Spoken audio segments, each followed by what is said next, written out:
Merci beaucoup, professeur Tucci. Oui, restez avec nous. Nous reviendrons plus tard avec des questions.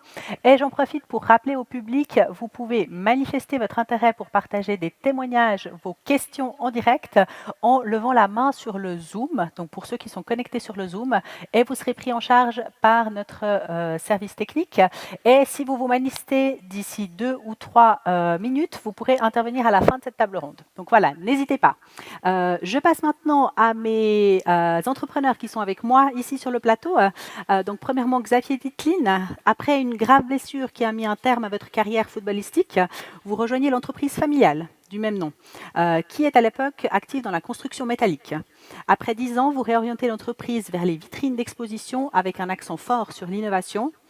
Aujourd'hui, Ditlin Swiss Showcase est reconnu dans le monde entier pour inventer et produire les vitrines d'exposition les plus innovantes du moment. Pouvez-vous nous en dire un peu plus sur Ditlin? Alors, c'est une entreprise familiale, vraiment, qui existe depuis 1 siècle et demi. On faisait au tout début de la ferronnerie d'art, ensuite de la construction métallique, porte-fenêtres, et ensuite des vitrines d'exposition. Donc, c'est déjà 3 ruptures qui sont radicales. Et puis moi, quand j'ai repris l'entreprise de mon papa, elle faisait donc de la construction métallique. Ce n'est pas quelque chose qui m'intéressait. J'ai voulu faire des vitrines d'exposition. Et quand j'ai recommencé dans ce milieu-là, tout le monde faisait la même chose. Et c'est quelque chose qui m'a vraiment surpris. Il y avait des règles qui étaient données.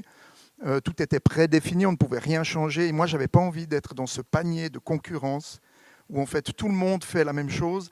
J'avais envie de sortir, d'avoir un petit panier à moi, d'avoir des produits de niche, d'avoir des produits qui soient exceptionnels. Et j'ai mis toute la technologie que j'avais à disposition pour surprendre les gens, pour faire rêver, pour choquer.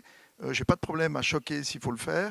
Et j'ai un peu réinventé une façon d'exposer des produits.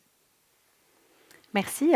Donc chez Ditlin, vous êtes finalement dans une logique d'innovation et de rupture permanente depuis près de 20 ans maintenant. Quelle est votre stratégie? Quelle est la recette Ditlin? Alors, c'est toujours un peu prétentieux de dire qu'il y a une recette, mais disons chez moi, ce qui est particulier, c'est que j'ai jamais fait une vitrine ou un concept d'exposition pour faire plaisir à mon client. Ça, c'est quelque chose qui est très frappant. J'ai toujours fait un concept, une vitrine pour le client de mon client. Et on est dans un milieu, pour parler du milieu horloger, mais je crois que je peux parler pour tous les milieux, on fait beaucoup de choses pour faire plaisir au chef et on oublie le client final. Et pour moi, le client final, c'est lui qui dicte la loi, c'est lui qui fait vendre des montres, c'est lui, notamment la jeune génération, qui donne des inputs.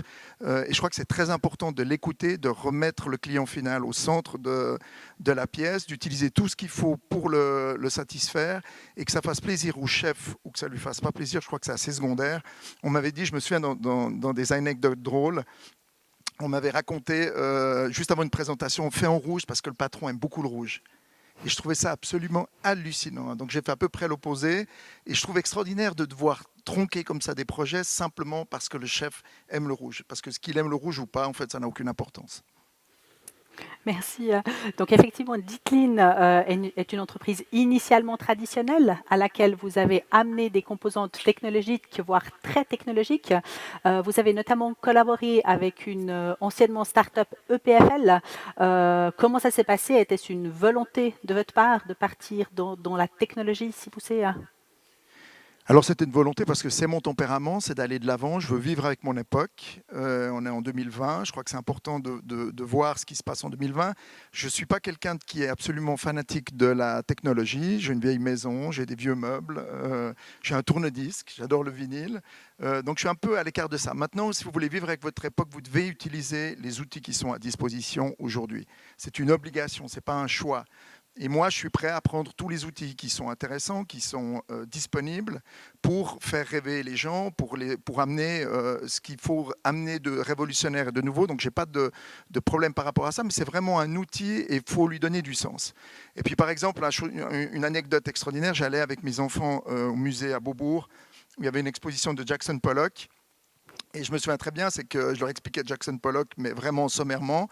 On arrive devant une toile, et puis mes enfants interloquaient, mais c'est quoi ce truc? Et ils avaient prévu une application en réalité augmentée, où en fait, avec votre téléphone, vous mettiez votre téléphone devant la toile était blanche, et on voyait, en vue d'avion, en image d'époque, Jackson Pollock en train de faire du dripping à travers l'écran, Et tout à coup, mes enfants se retournent vers moi et me disent « Waouh, mais c'est extraordinaire !» Et absolument. Et voilà, la technologie sert à ça. Elle permet, à un moment donné, c'est presque le téléphone mobile, pour parler de lui, c'est presque un traducteur pour la jeune génération. On l'utilise pour pouvoir leur parler.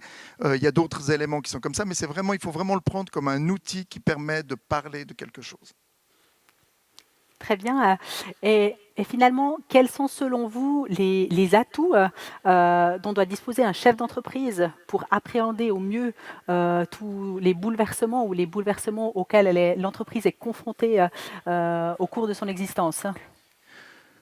Alors, en ce qui concerne, moi, je ne peux pas parler pour les autres, mais pour moi, mon entreprise, c'est d'anticiper. C'est ma grande force, ça a toujours été de prévoir ce qui allait se passer dans 2 ans, parce que les cycles sont rapprochés, on est dans une période d'incertitude, les marchés changent. Donc, en fait, le grand challenge, et c'est pour ça que c'est une rupture permanente, c'est de savoir ce qui va se passer dans 2 ans, parce que le temps qu'on le mette sur les marchés, qu'on y réfléchisse, ça sera déjà dans 2 ans. Et c'est vraiment, pour moi, un élément très important. Et je suis toujours surpris.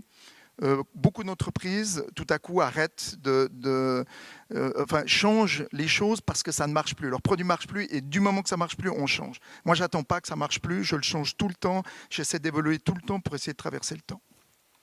Parfait, merci. Très intéressant. Je pense que c'est vraiment enrichissant et inspirant pour nos auditeurs.